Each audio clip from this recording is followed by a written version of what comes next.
Bueno, ya estamos, un nuevo programa de semanario, buen sábado para todos, bienvenidos nuevamente. Bueno, ¿cómo se disfruta el fin de semana? Sobre todo teniendo en cuenta que venimos muchos, a lo mejor, de algún descanso, ¿no? Me parece que la ciudad y el movimiento, todo es como diferente, ¿no? Aunque a uno le toque trabajar. Bueno, bienvenidos a todos. Laura González, periodista, especialista en economía, La Voz del Interior, Radio Mitre y en estos días la protagonista, ¿no?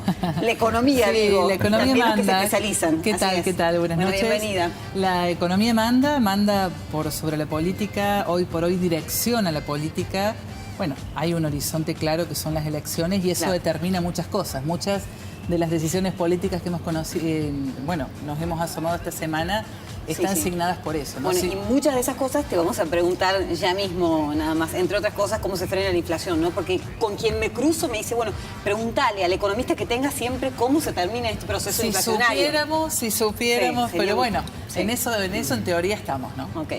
Guillermo Galeano es fotógrafo, sabe mejor que nadie de las aves de la provincia de Córdoba, ha tenido la posibilidad de viajar a distintos continentes y ahora acaba de estrenar un cortometraje que no tiene que ver mucho con las aves, pero a lo mejor sí, ¿no? Que tiene que ver con la vida.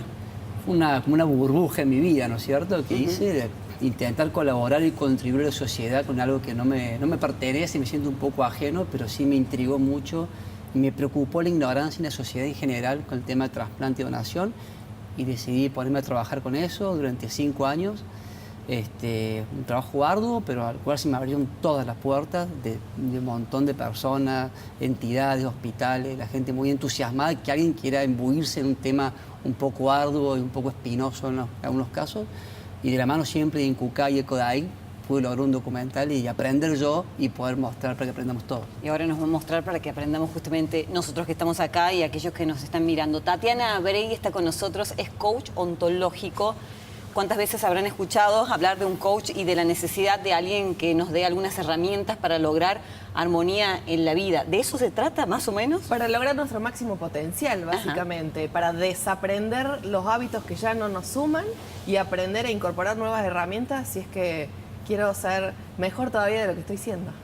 Qué crecimiento que ha tenido, ¿no? Porque hablamos del coach y esta necesidad de cambio en absolutamente todos los ámbitos. Para bien y para mal, te diría. Ya después te voy a contar, pero sí, está por todos lados. Finalmente nos estamos haciendo cargo de la necesidad que hay y ya no es como hace unos años que teníamos que explicar el para qué o los resultados a los que nos podemos comprometer, sino que al menos se generó la conversación y la posibilidad. Pablo Sonsini Astudillo está con nosotros, es médico, pero además es cónsul honorífico de Francia y justamente está con nosotros para contarnos en este momento el sentir de los franceses en particular después de lo sucedido en Notre Dame. Bienvenido. Pero muchas gracias. ¿Qué sensación hay entre los franceses y entre los no franceses, pero que hemos sido expectantes de lo que ha sucedido? Yo he vivido 2 sentimientos en todos los franceses que he tenido oportunidad de entrevistar. Por un lado, el dolor es tremendo, es difícil de explicar. Yo lo he sentido personalmente sin ser francés. Y por el otro, la impotencia. Es decir, ¿qué podemos hacer para parar esto? Hay un presidente, el presidente de Estados Unidos, que dijo, ¿por qué no mandan camiones? ¿Por qué no mandan aviones? Y yo decía, me parece una barbaridad decir eso, pero yo decía, ¿qué puedo hacer yo para parar esto? Bueno, y me parece que a la distancia no mucho, y ahora sí ayudar en la reconstrucción, ¿no? Ya vamos a estar ocupándonos de eso. Lo que manda es la economía, les decía. Esta semana hemos tenido números tremendos. Uno tuvo que ver con la inflación, 4,7%. Que se debió particularmente a que este aumento, este pico del cual ya habló Macri. Una incidencia de varias cosas, ¿no? Sí. Todavía hay precios regulados que traspasan a tarifa, por ejemplo. Hubo suba de peajes, hubo suba de boletos en la provincia de Buenos Aires, hubo suba de combustibles y mucho de alimentos, ¿no? Porque en marzo registramos una nueva devaluación, el dólar que estaba en torno de los 40, 41, llegó a tener un salto de casi 45 pesos. Y bueno, lo que antes demoraba muchos meses en traspasarse a precios, cada vez se acelera más, ¿no? Entonces, eso tiene incidencia en marzo, arrojó un número durísimo, 4,7. Para abril deja todavía un retardo importante, seguramente tendremos una inflación del 3,5%. Y ahora hay que mirar mayo, ¿no? Si hay alguna posibilidad de que en mayo empiece a desacelerarse. Lo clave, no hay posibilidad de que cambiemos, piense en alguna elección. no hay posibilidad de que sea escuchado en cuanto a alguna política económica como la que se lanzó esta semana de intento de revitalizar el consumo, créditos para compras varias, ayuda a las pymes. No hay posibilidad de que nada funcione si el dólar no se doma. Es decir, si no logra el gobierno convencer de que con las herramientas que hoy tiene, que no son muchas, porque el plan del Fondo Monetario es de astringencia absoluta, es decir, sacar pesos de la economía para que no se vayan al dólar y entonces no se recaliente. Bueno, si eso no se aplica y no logra dar estabilidad y confianza de que el dólar estará ahí en torno de los 41, 43 pesos, nada de lo que se discuta después va a funcionar. Bueno, estamos viendo ahí los dólares en imágenes y se habló de la posibilidad de congelar justamente la banda o el techo del dólar. ¿Esta es una buena noticia? Porque no le permitirían pasar de los 51 pesos aproximadamente. Lo que permitiría es que cuando supere el techo de la banda, 51,45, el central está en condiciones de salir a vender reservas de hasta 150 millones de dólares diarios. Hasta entonces, porque hoy tenemos un dólar ahí, 42, 43 pesos, falta un trecho, pero en ese tramo aparecieron los dólares de la cosecha y 60 millones de dólares diarios, que son los del Fondo Monetario que le prestó al Tesoro, y como Duhovne para sus gastos necesita pesos, ¿no? Porque tenemos déficit fiscal y gastamos en pesos, bueno, tiene dólares y los va a cambiar a pesos para gastar. Ese cambio de pesos es programado por goteo, 60 millones de dólares diarios. Todo indica que ahora hay un flujo, una oferta más aceitada, y por lo tanto debiera alcanzar para ese apetito dolarizador que se ha anticipado, ¿no? Es previo de todas las elecciones en la Argentina, uno repasa la historia hacia atrás y es así. Lo que ha pasado esta vez es que muy tempranamente, porque hace de febrero que venimos hablando de elecciones, desde febrero comenzó el apetito dolarizador, los dólares en marzo no estuvieron, ahora aparecen y por lo tanto lo que te dice el central, bueno, si llegara a pasar más cerca de las elecciones, que se acerca a los 51 pesos, yo puedo aparecer como Banco Central y vender reservas, porque si no, se venía indexando. Primero al 3, después al 2%, después al 1,75 desde abril, ahora no se indexa más, porque si no te corrían el arco. Cada vez ese arco desde el cual vos podías salir a vender estaba más lejos. Ahora quedó congelado en los 51 y pico. Si no se hubiera puesto este techo congelado, tendríamos el dólar a 59 a fin de año. Claro, ese era el techo de fin de año. Podría el central empezar a Una vender. más y te dejo descansar. Si se aplicaran correctamente estas medidas anunciadas durante esta semana en relación a los créditos, al consumo, a reactivar la economía, fundamentalmente en los alimentos, ¿hay una luz de esperanza de que empiece a reacomodarse la economía argentina? Y debiera, mirá, todos los manuales indican que tenés, por un lado, una ortodoxia absoluta que es retirar pesos de la economía.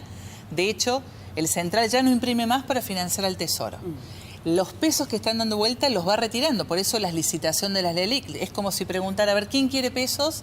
¿Quién tiene pesos que me preste? Bueno, te doy la LELIQ que rinden mucha plata, te tomo los pesos y voy haciendo que en la economía haya cada vez menos dinero.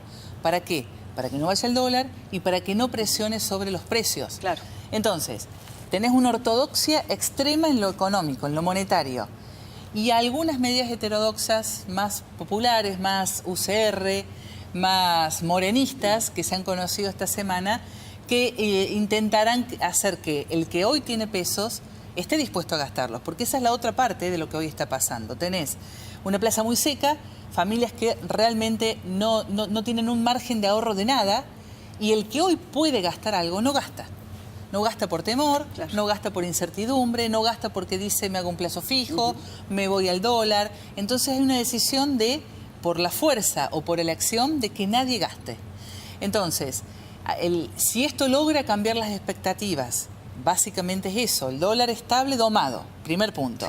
Segundo punto, expectativas más positivas, es decir, alguna especie de horizonte de optimismo con el que jugó mucho Cambiemos. De hecho, en el 2017, cuando gana muy bien la elección, la economía no estaba bien. Exacto. Pero lo que se prometía era estar mejor. Bueno, ese estar mejor no llegó. Y es como la última chance. Y es como la última chance. Si ahora no logra revertir esas expectativas, en los 6 meses que quedan hasta las elecciones de octubre, la va a tener muy complicada. Fíjense que estamos hablando también de Francia, un país se supone del primer mundo, pero con situaciones también similares a la Argentina, porque el mismo Emmanuel Macron, antes de que se incendie Notre Dame, estaba por anunciar una serie de medidas tendientes también a contener esa revuelta popular. A partir de allí, un gran cambio.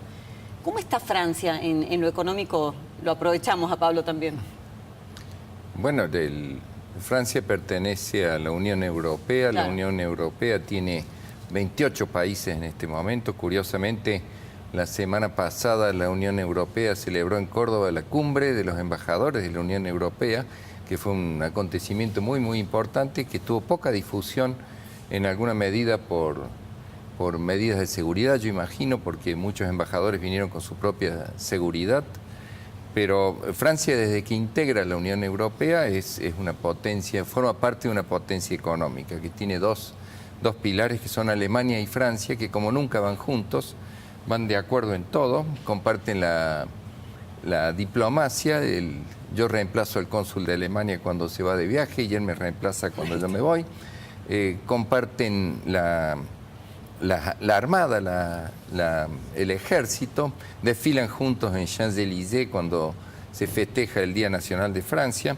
Todavía no terminan de ponerse de acuerdo en lo económico, porque es difícil ponerse de acuerdo para todos los países. Parece que sí, en ¿no? lo económico, pero están haciendo un esfuerzo enorme y se han vuelto a juntar muy, muy sólidamente a partir del Brexit y haciendo todo lo posible para que se vayan cuanto antes o para que llamen a un nuevo referéndum y se vuelvan a unir. Francia Sí. ha sentido lo que ha pasado en el mundo, porque hay una crisis económica mundial que se está viviendo en este momento, pero los países desarrollados ponen en marcha muy, muy rápidamente las herramientas de las que disponen para asegurar la democracia y para mantener la estabilidad. Bueno, y en este caso, herramientas de reconstrucción, ¿no? ¿Qué es lo que habría pasado? ¿Meramente accidental? ¿Fue el comienzo del incendio, según lo que saben? Lo que se piensa es que ha sido un accidente. En el techo de la flecha, Sí. que en Argentina se le llama la aguja, Sí, sí. habían montado el échafaudage, que es una suerte de andamiajes muy, muy bien hechos, con todas las medidas de seguridad, que eran andamios metálicos arriba de una carpeta, como las membranas que se ponen en los techos, que asentaba sobre un viejo techo de Sienna. La Sienna es como un roble, pero más fuerte todavía, todo de madera, una estructura enorme de madera que ha vivido estos 8 siglos sin sufrir ningún incendio.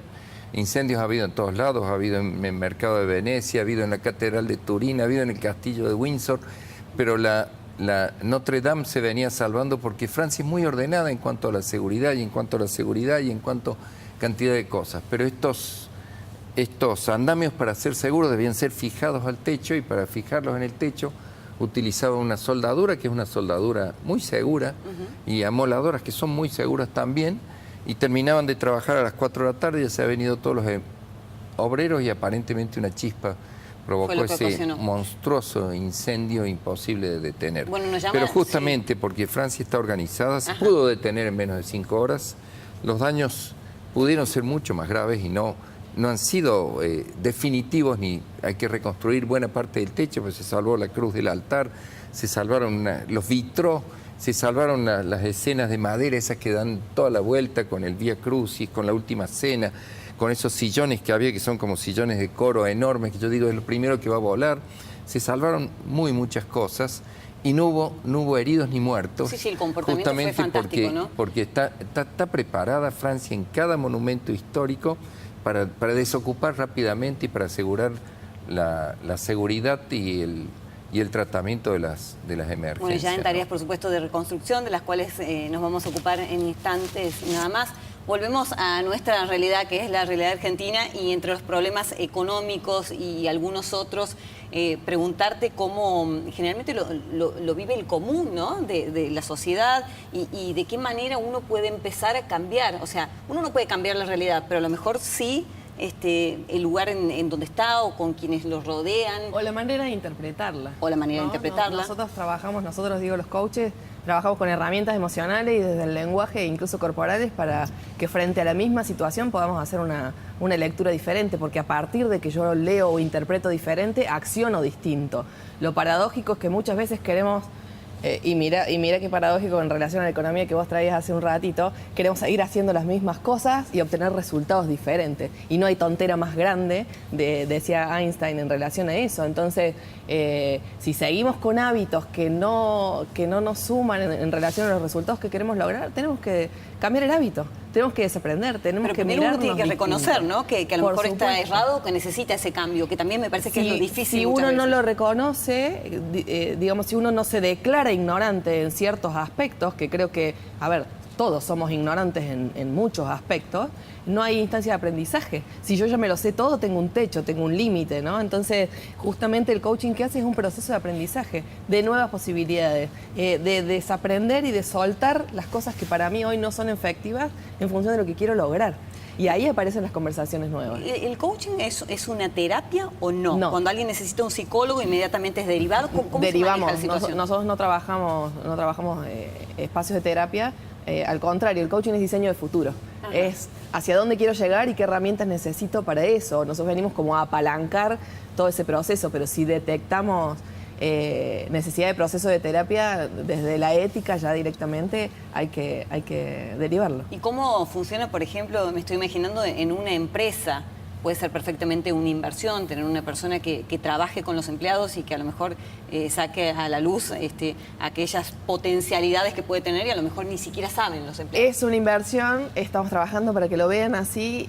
Cuando vos tenés algún facilitador externo, siempre impacta en la rentabilidad, en la productividad, en el clima laboral, en el clima emocional. Y siempre se trabaja en función de la necesidad concreta de la empresa. Estos contextos, a mi modo de ver, son los óptimos para hacer el zoom o el parate necesario para decir, a ver, ¿cuál es el escenario que tengo? ¿Hacia dónde voy? ¿Qué acciones nuevas tengo que incorporar? ¿Qué acciones nuevas tengo que tomar? Y seguir para adelante. Pero necesariamente necesito ese foco, ese zoom y tener una idea del panorama concreto. Bueno, que el día a día muchas veces ni siquiera nos permite, ¿no? Pero yo te voy a preguntar qué podemos hacer en relación al estrés. Maldito estrés que está, digamos, tan entre nosotros. Bueno, Guillermo, hablamos con vos porque el tema que nos has traído es súper interesante. A lo mejor no tenía que ver con tu investigación primaria, que fueron las aves, pero sí llegaste a la donación de órganos o la necesidad de reflejarlo. ¿Por qué y cómo? Y mi carrera fue siempre de fotógrafo. Si bien me especializó en la ornitología, que son las aves que es mi pasión, soy fotógrafo de aves, Ajá. pero soy fotógrafo de base, digamos, y como fotógrafo curioso siempre he explorado temas por ahí que nada que ver, pero por mí personal, que eso es geología, antropología, paleontología. Y acá, después de un viaje a Haití que hice, fui como enviado especial como fotógrafo a Haití a cubrir hospitales después del terremoto. Ajá. Eso fue una experiencia un poco dura también, ¿no? Del país, aquel país caribeño, de la situación que está y cómo quedó. Y ahí me sensibilizó bastante la parte de la salud, por lo que vi, más básicamente porque me tocó registrar. Y llego de ese viaje a Córdoba de vuelta después de un mes y pico que estuve allá, y un vecino allegado nuestro, que a la vez es empleado de mi hermano, de muy bajos recursos, una familia muy humilde, después de un ataque epiléptico y demás, queda en muerte cerebral. Un chico muy joven de 23 años, creo. Y veo que su familia se negó rotundamente a donar los órganos. Es más, se fueron todos al hospital, una especie de piquete, el médico salió a explicar. Y ahí fue que ya hice como un parate en mi vida con los pájaros y me puse a leer por mí, ¿no? Por curiosidad personal, y investigar un poco por qué había que donar y por qué no había que donar y qué es este fantasma que gira siempre en torno al tráfico Guillermo, de órganos. y te pregunto ¿no? en base a la investigación, Sí. ¿por qué la gente sigue decidiendo, no demasiado por supuesto, no donar un órgano? Pero me pasó un hecho muy puntual. Hice renovación del carnet de conducir hace muy poco y Claro, te preguntan ahí allí es. y las dos personas que estaban delante mío dijeron que no querían ser donantes. Un poco ¿Por por qué esto. esa negativa? Un poco por esto que te digo. Yo pienso que es por la ignorancia que tenemos como sociedad. Como decía, somos ignorantes en un montón de temas. Obvio, yo me dedico a los pájaros y sé algo de pájaros, pero no sé nada de medicina, menos de economía. Entonces no podemos saberlo todo. Entonces ahí es cuando queda mucha gente en lista de espera. O un país se va por la borda, básicamente, o se prende fuego una iglesia. Entonces creo que por esta ignorancia que hemos tenido y que tenemos muchos todavía, y ahí es cuando decido yo hacer mi aporte, Sí. mi granito de arena y a la sociedad para que pueda descubrir y saber básicamente, hoy por hoy, que lo importante de todo esto es saber qué es la muerte cerebral. Allí lo estamos viendo, a tu trabajo, que fue tomado y grabado en dónde, Guillermo? En casi todo el país, porque hicimos muchos vuelos sanitarios. Por ejemplo, esas tomas son de La Rioja, un hospital de La Rioja, hay de Jujuy, Mar del Plata, Córdoba. Bueno, un intenso trabajo que ya nos va a seguir contando porque vamos a hacer. Ahí nos esperaba la ambulancia. Sí, cambió bastante la mirada después de la ley Justina. Sí, la ley Justina fue el medio, y a eso voy a apuntar ahora. Ajá. El medio del proceso sale la nueva ley, hubo que modificar entrevistas, dejar unas afuera, sumar otras, lo reestructuramos y siempre con el apoyo enorme del editor, ¿no? Pues yo llegué hasta poder filmar y transmitir una idea y un concepto, que era lo que yo quería hacer. Pero después surge que lo conozco Christopher Lanceley, quien es editor, y él también se pone al hombro el proyecto, y fue que le demoró un año poder editar para que quede esto cerrado. No solamente lo estético, agradable, y que cuente una historia que tenga un mensaje, sino que nos apruebe Incucay y Kodai el proyecto. Bueno, ya en un ratito nos vamos a estar ocupando también de la ley Justina, que es cierto que ha cambiado mucho la mentalidad de los argentinos a raíz de lo que le ha sucedido a esa niña, ¿no? Pero muchas veces las cosas pasan por algo. Vamos a hacer la primera pausa y ya volvemos. Temas todos interesantes esta noche.